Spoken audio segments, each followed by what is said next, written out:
Salut à tous, c'est Kachu et Katix et bienvenue dans cette nouvelle vidéo qui sera l'avant-dernière de l'année, puisque là on arrive vers la fin des tops, bilan de l'année 2025, et cette fois-ci ça sera sur les catcheuses.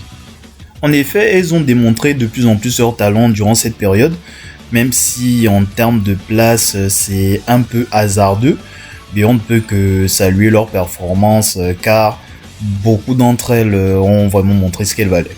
Donc avant de passer au top 5, je vais bien évidemment parler des mentions honorables.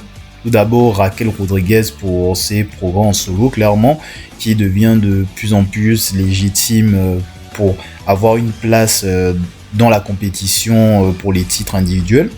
Mercedes Moné, grâce aux performances et aux matchs qu'elle délivre, franchement, malgré que son règne tibiais sont engloutis au milieu des autres pimps qu'elle possède, ce qui rend un peu son règne ridicule. Bianca Belair pour son début d'année très solide, avec son importance dans la compétition en solo, ainsi que son application dans la storyline du Big 3. Et enfin Rhea Ripley et Io Sky pour des raisons différentes. Io Sky qui a aussi fait un bon début d'année et qui propose toujours d'aussi bons matchs, même si elle est perdue dans la masse pendant plusieurs mois malgré qu'elle ait été championne.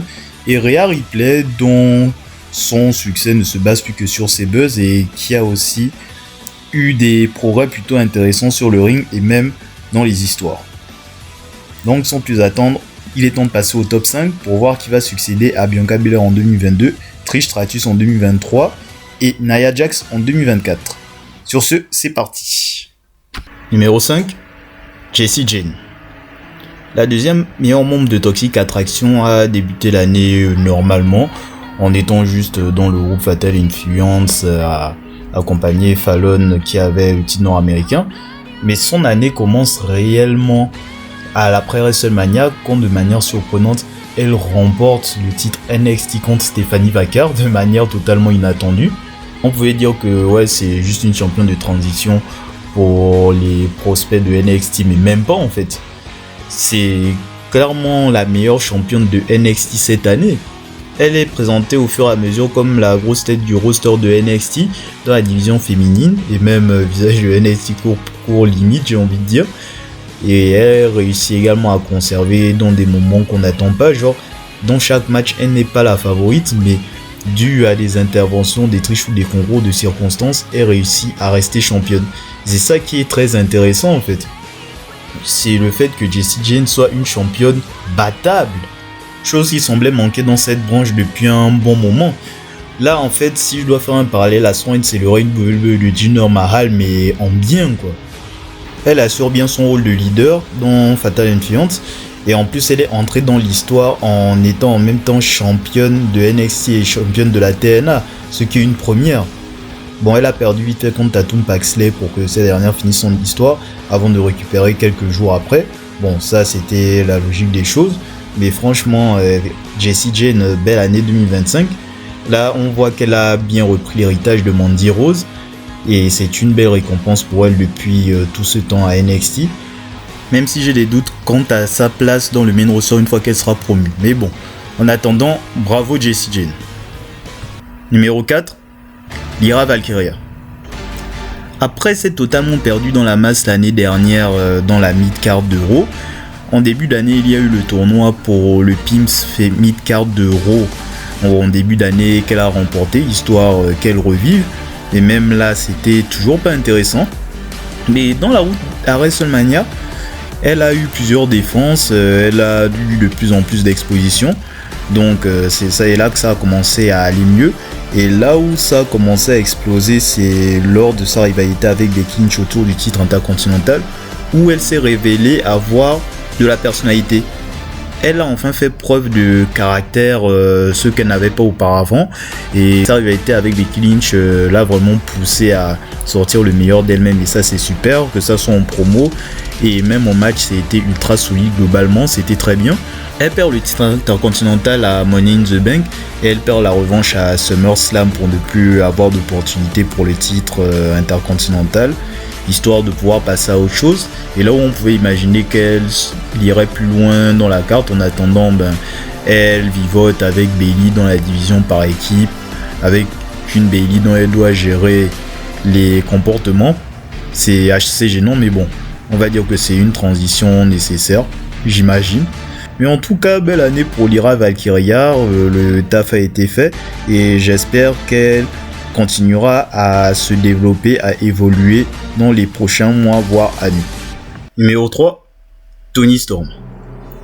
Elle débute l'année en Rookie Storm, son personnage original, et elle continue sa rivalité avec Maria May, qui est l'une des plus grandes rivalités féminines, en revenant sous la gimmick Timeless à travers une promo magistrale et en la terminant d'une meilleure des façons avec le Hollywood Ending, ayant récupéré la ceinture AEW bien avant.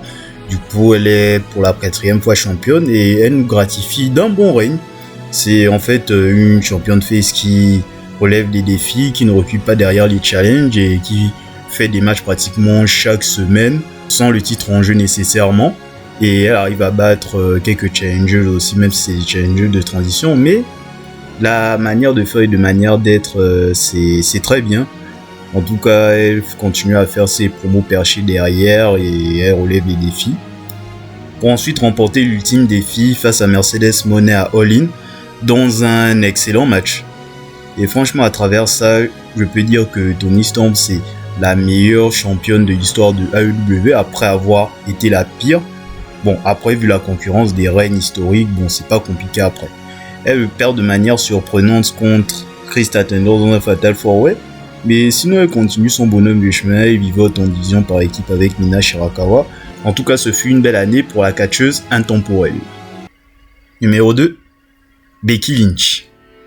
Après un an de hiatus, elle revient à WrestleMania pour directement remporter les titres par équipe avec Lyra Valkyria, pour la trahir le lendemain, une fois après avoir perdu ses mêmes titres. Et c'est là qu'elle revient en mode Big Time Bex The Man, un croisement des deux, je suppose. Estimant qu'elle est la plus grosse star de la division féminine et ayant marre de donner du gaz aux autres. Du coup, elle a eu une belle rivalité avec Lyra Valkyria, permettant de bien la mettre en avant, en restant à côté en rivalité avec Bayley, qu'elle avait attaqué avant WrestleMania pour lui coûter sa place, justement. Ensuite, elle remporte le Pins féminin de Raw à Money in the Bank pour conserver à SummerSlam afin de terminer sa rivalité avec Lyra Valkyria. Et elle a un règne très solide, vraiment l'un des meilleurs règnes de l'année. Elle a mis ce titre clairement au-dessus même du titre principal féminin pour dire. C'est la plus grande catcheuse de tous les temps, mais c'est même pas qu'elle qui le dit. Sport Illustrated le dit, Bleacher Report le dit, et n'importe quel média traditionnel le dit aussi. Même moi je l'ai dit une fois. Après, bon, Becky Lynch c'est la GOAT, hein, c'est tout à fait normal. Et moi je suis pas capable de le dire ça par exemple, mais j'ai peur de ne pas être objectif, mais ça me fait plaisir de l'entendre. Faut le dire, bien sûr.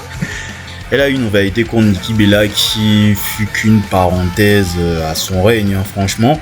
Avant d'entrer en rivalité contre une AJ Lee revenante, hein, icône du catch, je tiens à rappeler, qui est plutôt sympa sur le papier, mais bon, on sent que ça sera un truc à rallonge, mais au milieu de ça, elle a quand même donné du buzz à Maxine Dupri, au point où cette dernière a récupéré le pimps des mains de Becky. Ça, c'est beau. Malgré qu'elle soit devenue littéralement une parodie d'elle-même, elle a eu une année quand même assez solide et à voir ce qu'elle donnera pour 2026. Numéro 1, Naomi.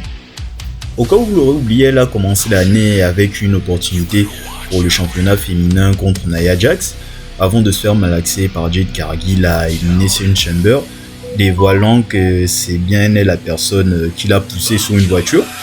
Une promo avec Bianca Belair, c'est clairement le cinéma, hein, une promo de l'année si vous voulez mon avis, avant qu'elle se fasse massacrer par Jade Cargill et qu'elle revienne quelques jours plus tard avec un différent officialisant son heel turn.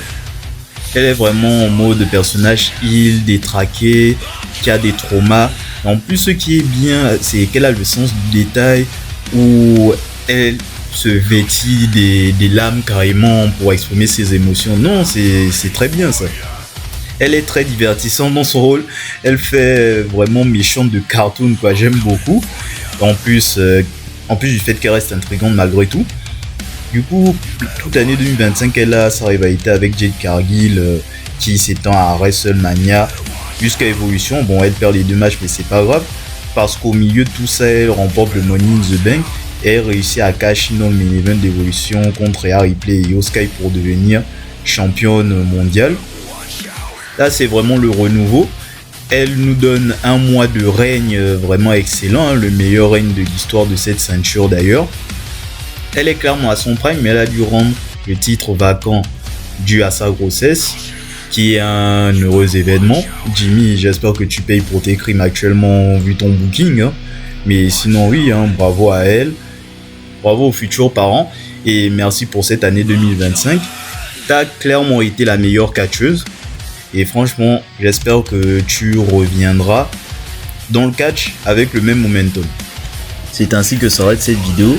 N'hésitez pas à vous abonner, à liker, à partager et à commenter. Proposez votre top 5 aussi des catcheuses de 2025. Et on se retrouve dans quelques jours pour le top 5 des catcheurs afin de clôturer l'année 2025. À bon attendeur, salut!